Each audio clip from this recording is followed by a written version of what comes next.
For the first time in history, government and banking become one single institution. And that happened in England with the birth of the Bank of England at the end of the 17th century.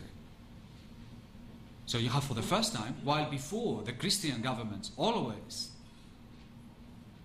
prohibited usury, and usury was forbidden even though allowed but legally forbidden.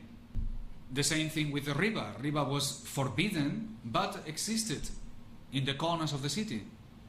But for the first time, they go and they say, no, what we are going to do in the central bank.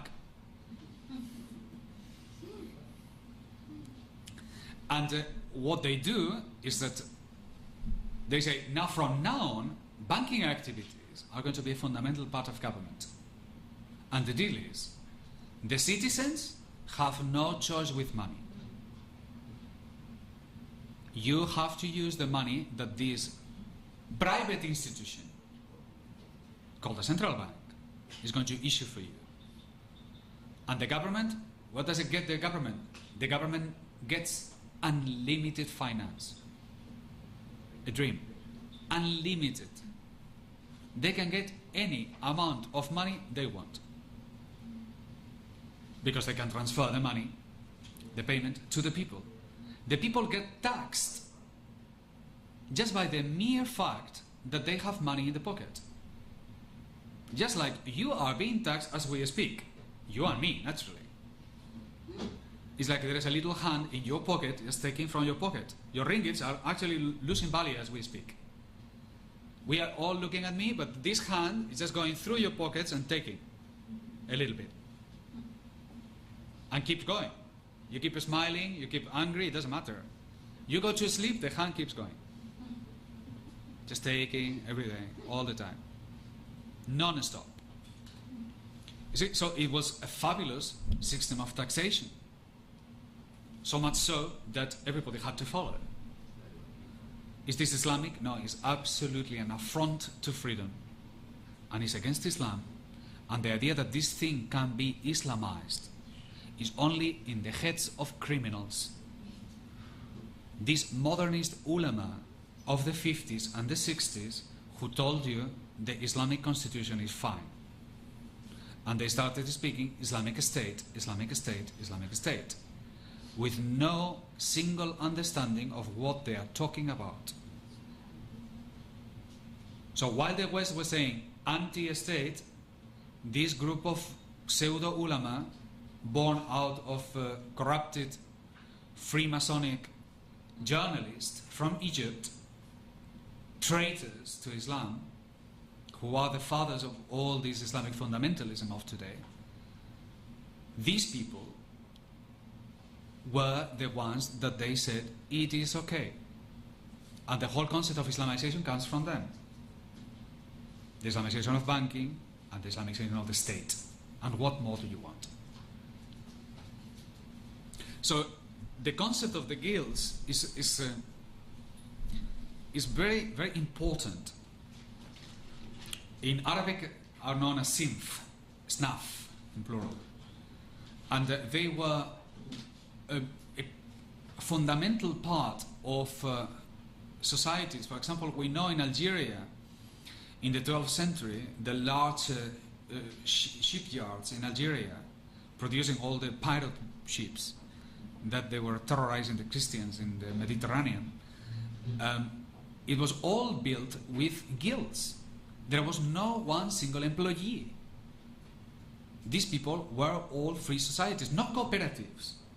What is the difference between a cooperative and a guild? The difference is that a cooperative is an enclosure of members. A guild is open-ended. And if you go to these papers written by the University of Utrecht regarding the return of the guilds, and I encourage you to do it, you will find that the one common mistake that all of them, all the authors do, is considering the guilds, even though extremely efficient, etc., they still keep talking about the monopoly of the guild. There's no such thing, because you cannot call monopoly to something which is open-ended. In the same way, you cannot call monopoly to the open marketplace. You can say, okay, there was a monopoly because everybody had to sell in the market of Medina, but it was everybody who had to sell in the market of Medina. Of course, it is a monopoly of trading, but it's open to everybody. So it's not a monopoly. Like, for example, if you make a cooperative a monopoly, then it will be truly a monopoly because it's an enclosed membership, but not a guild and not a marketplace and not the caravans. These are open-ended. They are waqf institutions. They are open to society. By the way, when you look at these papers from the University of Utrecht, do not miss the paper written by the professor. It's an international conference from the professor from Egypt. Because while all the other professors write in favor of the guilds, the poor gentleman representative from Egypt didn't get the point. And he is the only one who wrote a paper attacking the guilds. And he did it in such terms that the paper is absolutely fabulous, because he says, either look, we had guilds in Egypt before the British came, but you know, they came and they abolished them. I mean, and instead of saying, and therefore, no, he comes to the opposite conclusion. Either because the British abolished this, thanks God, we got rid of this medieval practice. And what came after is the Egypt that you have today. You know, completely in their knees, ever since. The guilds were abolished, and they were abolished. The first attempt to abolish the guilds came from Turgot, at the time just before the French Revolution. These physiocrats who in other realms defended freedom, he was completely against the guilds. And one of the final triggers that delivered the French Revolution to Louis XVI was the abolition of the guilds, thanks to Turgot. And ever since, the formation of the state, of the modern state, took as a practice the abolition of the guilds, because the guilds were a competitor in power to the state. So when they took hold of Muslim countries systematically, they did two things, all the colonial powers: to nationalize all the waqf and to abolish the guilds in every single country they went to, in order to destroy Mu'amalat.